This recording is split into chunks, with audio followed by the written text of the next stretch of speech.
Hello everyone, this video I'm going to walk you through how to use Chatgpt to write a resume. First thing you do is open up your Chatgpt app, then you tap on message.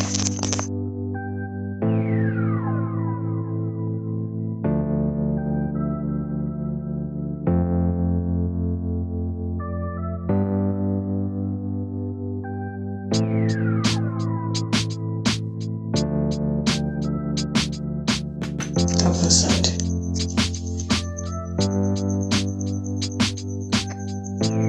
As you can see, Chatgpt is typing the resume.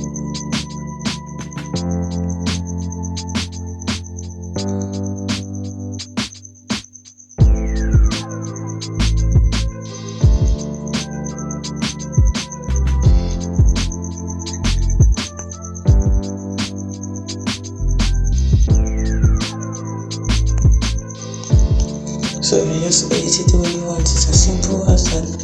Hope you find the video helpful. If you did, like and subscribe to the channel for more.